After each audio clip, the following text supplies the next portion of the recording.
ಮಹಾಭಾರತ ಯುದ್ಧ ನಡೆದು ಸಾವಿರಾರು ವರ್ಷಗಳೇ ಕಳೆದಿವೆ. ಆದರೆ ಇಂದಿಗೂ ಅರಿಯನದ ಕುರುಕ್ಷೇತ್ರದಲ್ಲಿ ಒಂದು ಅಚ್ಚರಿಯ ವಿಷಯ ನಮ್ಮನ್ನು ಬೆರಗುಗೊಳಿಸುತ್ತವೆ. ಅದುವೇ ಅಲ್ಲಿನ ಕೆಂಪು ಮಣ್ಣು. ಹೌದು, ಕುರುಕ್ಷೇತ್ರದ ಕೆಲವು ಭಾಗಗಳಲ್ಲಿ ಮಣ್ಣು ಇಂದಿಗೂ ರಕ್ತದ ಬಣ್ಣದಲ್ಲಿದೆ. ಇದಕ್ಕೆ ಕಾರಣವೇನು? ಇದು ಅಂದು ಸುರಿದ ಲಕ್ಷಾಂತರ ಸೈನಿಕರ ರಕ್ತವೇ, ಅಥವಾ ಇದರ ಹಿಂದೆ ಯಾವುದಾದರೂ ವೈಜ್ಞಾನಿಕ ಕಾರಣವಿದೆಯೇ? ಇಂದಿನ ವಿಡಿಯೋದಲ್ಲಿ ಇದರ ಸಂಪೂರ್ಣ ರಹಸ್ಯವನ್ನು ತಿಳಿಯೋಣ. ಪುರಾಣದ ಹಿನ್ನೆಲೆ.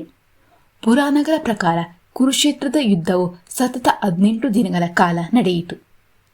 ಈ ಧರ್ಮಯುದ್ಧದಲ್ಲಿ ಕೌರವರು ಮತ್ತು ಪಾಂಡವರ ಪರವಾಗಿ ಸುಮಾರು 40 ಲಕ್ಷಕ್ಕೂ ಹೆಚ್ಚು ಸೈನಿಕರು ಭಾಗವಹಿಸಿದರು ಎಂದು ಹೇಳಲಾಗುತ್ತದೆ.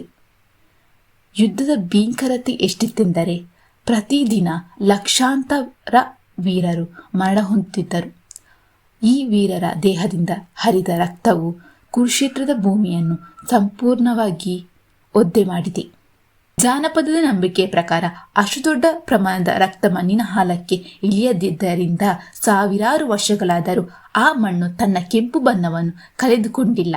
ಇಂದಿಗೂ ಅಲ್ಲಿನ ಮಣ್ಣನ್ನು ಕೈಗೆತ್ತಿಕೊಂಡರೆ ಅದು ಅಂದಿನ ಭೀಕರ ಯುದ್ಧದ ಸಾಕ್ಷಿಯಂತೆ ಕಾಣುತ್ತದೆ. ವೈಜ್ಞಾನಿಕ ಹಿನ್ನೆಲೆ. ಇನ್ನು ವಿಜ್ಞಾನಿಗಳು ಈ ಬಗ್ಗೆ ಏನು ಹೇಳುತ್ತಾರೆ ಗೊತ್ತೇ? ವೈಜ್ಞಾನಿಕ ಸಂಶೋಧನೆಯ ಪ್ರಕಾರ ಕುರುಕ್ಷೇತ್ರದ ಈ ಭಾಗದ ಮಣ್ಣಿನಲ್ಲಿ ಕಬ್ಬಿಣ ಅಂಶ ಅತಿಯಾಗಿ ಕಂಡುಬರುತ್ತದೆ. ಮಣ್ಣಿನಲ್ಲಿ ಕಬ್ಬಿಣ ಧಾತುಗಳು ಹೆಚ್ಚಾದಾಗ ಮಣ್ಣು ಕೆಂಪು ಅಥವಾ ಇಟ್ಟಿಗೆಯ ಬಣ್ಣಕ್ಕೆ ತಿರುಗುತ್ತದೆ.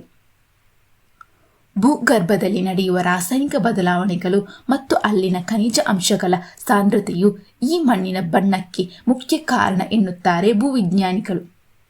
ಭಾರತದ ಹಲವು ಭಾಗಗಳಲ್ಲಿ ಇಂತಹ ಕೆಂಪು ಮಣ್ಣು ಕಂಡುಬಂದರೂ ಕುರುಕ್ಷೇತ್ರದ ಮಣ್ಣಿಗೆ ಮಹಾಭಾರತದ ನಂಟು ಇರುವುದರಿಂದ ಇದು ಹೆಚ್ಚು ವಿಶೇಷವಾಗಿ ಕಾಣುತ್ತದೆ.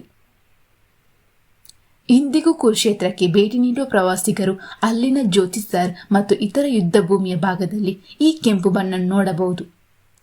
ಭಕ್ತರು ಇದನ್ನು ಪವಿತ್ರ ಭೂಮಿ ಎಂದು ಪೂಜಿಸುತ್ತಾರೆ.